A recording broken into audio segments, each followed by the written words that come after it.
The thing about sexy hiking is that what he says is completely true, right? The unfriendliness of the game, the feeling that the challenge you face before you is inhuman. Like, absurdly difficult. And that's what life's problems are like. They don't have easy solutions.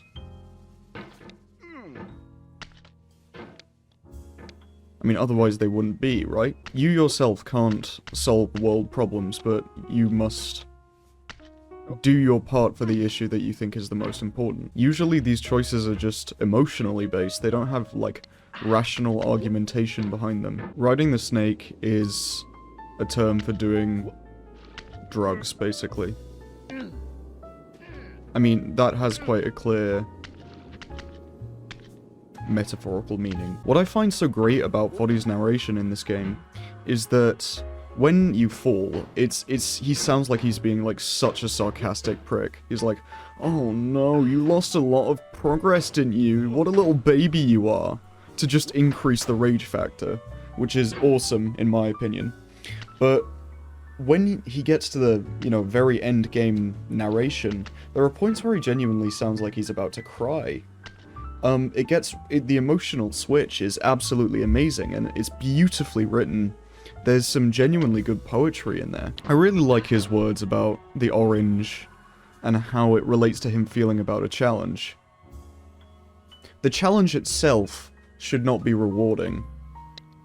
You have to... It's like Bennett Foddy is forcing you to eat an orange peel that tastes like total shit, and then you can eat the orange afterwards. What? No. Orange, you're glad that I didn't beat this game again.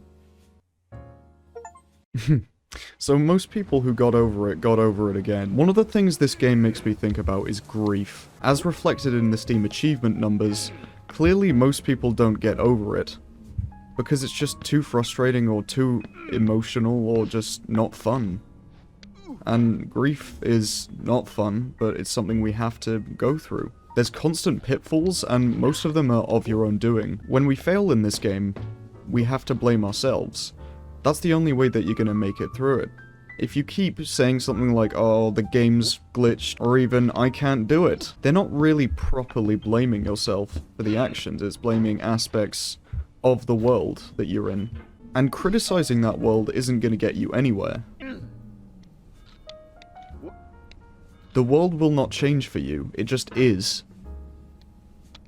In a sense, getting over it is perfectly designed. We have so many moments where we just thrash against the walls of our containment. This doesn't make the walls close in any slower. Foddy says the real answer is within ourselves, not without. Not in a Jordan Peterson way like clean your room, but more of a self-growth is the answer. We have to be the strongest version of ourselves in order to truly make a difference in this world, right? Some of you might be thinking, why did he start out on the second win? And the answer is, you gotta look out for number 1. So, I thought it would be a more personal experience if I did it by myself. It was about 10 minutes, but I'm only gonna need approximate time for how long this is gonna take me. I don't feel like having a big speedrun timer would affect the experience. I know it was about 14 minutes, and that's the level of information that I'm happy with. I am a human, that means I am to make approximate calculations. To me, the important thing with speedrunning is not how fast a run is, but how exciting.